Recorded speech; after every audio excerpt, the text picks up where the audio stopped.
Paul, it's been a little while since we spoke. How was your winter? It's been great, yeah. It's gone quickly. It's been a frustrating winter in some ways. It's also been brilliant in the fact that we've had so many players away overseas playing. Perhaps the last couple of years where we've had a lot of time with the players in the winter, it's been great this winter. They've been away, been playing grey cricket overseas, and some have been playing franchise cricket. So we haven't really had them together. So there's been sort of fits and starts in terms of the group, but it's been great. I mean, I think the key thing is we're all looking forward to what this season can bring. So, once you start getting to this time of the year, you can get outside, then, the long days of November, December, January, February in the indoor school, hopefully they stay a distant memory now and we can crack on with a decent summer.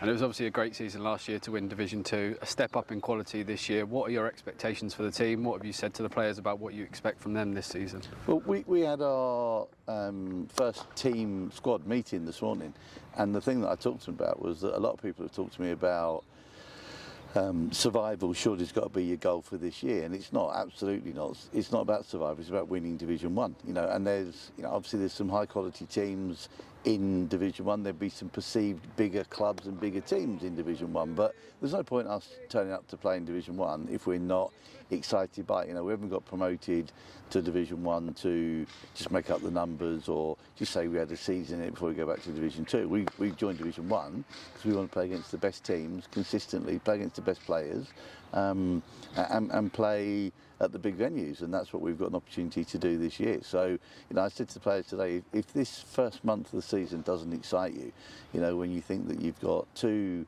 magnificent test grounds to go to in Edgbaston and Trentbridge to start your season, first two away games, and then you've got Surrey and Somerset, the best two teams arguably in the county championship in the last 5 years, if you're not excited by playing against those teams, then you probably ought to think about doing something else, because this for me is what you work hard for. All the hard work that the players and staff have put in, everybody connected to the club over the last couple of years and beyond that, because it's not just suddenly the last 2 years. There's been a lot of hard work gone in over a long period of time, and now we're in this position. We absolutely want to show that we deserve to be there and we want to be competing, and I see no reason why we can't compete in Division 1. And if we can, our realistic goal is obviously to finish in the top half of the division, and that's got to be our goal. But we want to be up there challenging. We want to be challenging to win games of cricket, and ultimately it's a bit like last season Division 2.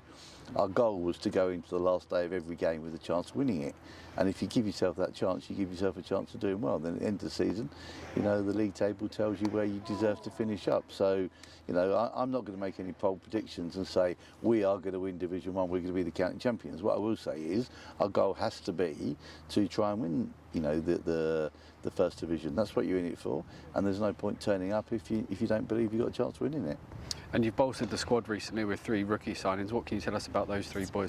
Yeah, they're in Nantes Oosthuizen and Troy Henry. They're 2 young lads who have got a lot of learning to do, but they're both fast learners. Nantes is someone that Chris Adams recommended to us. He came in, he bowled indoors, physically he looks a fantastic specimen.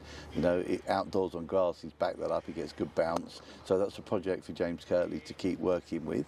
Troy Henry came through the Open Trials Day. It's a fantastic story. Never been involved in age group cricket at all, and he's been working with Paul Weeks, who was a colleague of mine at Middlesex, and he came, he looks a high quality but inexperienced young bowler, and in the last 3 days outdoors he's looked as though he's learning very quickly. He's a fast learner, he wants to learn, he's got a great attitude, so that's they're 2 exciting young players. And then George Thomas, he's someone actually that we spoke about halfway through last season. He came on our radar as someone who's doing well at Somerset, and we weren't quite able to make the connection at the back end of the season, and in the last few weeks we were able to make a good connection, and we managed to persuade him to come and join us. So he's someone again who plays the game in the right way. He's a very attacking minded player. He can bowl, he can field, and he's a high quality striker of a ball, so he'll be a great asset to us. And last question, just to talk about the overseas, we've got the same guys coming back this year, but the addition of Gurinder Sandhu, what will he bring to the team?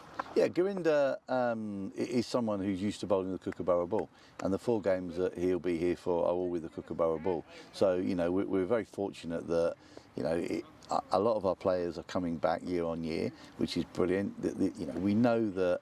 Certainly in Jayden Sills' case, obviously his rise through the West Indies team, you know, is fantastic. And, you know, his attitude when he's here is unbelievable. I kept saying that last year. His attitude was outstanding. And it's no surprise that in the West Indies team they think so highly of him, and it's no surprise that he's had the success he's had with the ball. So, you know, his time with us might be limited, but the fact that he wants to come back and be part of the early season is brilliant. The lads are looking forward to having him back on board because he's such a positive character around the group. Dan Hughes available for the whole season, which is brilliant. Nathan McAndrew coming back for his third season to play some Championship and T20, and then Gurinder, as you say, for 4 games in the Championship, and then in Jaydev, you know, again a high quality performer who, you know, absolutely is taken to Sussex cricket, and Sussex cricket is taken to him because, again, high quality person, and someone who, you know, he's an experienced winner. He knows how to win, and he expects to win. And his attitude towards the end of last season was really important for us as a team. You know, the way he spoke to the players, the way he calmed them down under pressure, but also the confidence that he gave them, not only with his performances, but also the confidence he gave them when he spoke to the group as a whole. You know, he's a captain. He captains his stateside at home. So, you know, he has been, you know, fantastic for us. And it's nice to think that, you know, those players want to come back again. It shows that the club as a whole is a good place to be. It shows that we're in a good place as a team going forward, but also everyone around the club making the overseas players feel welcome, making them feel included. You know, that goes a long way, and their families feel included, their families feel loved, and then people want to come back, and that speaks volumes to us as a club then.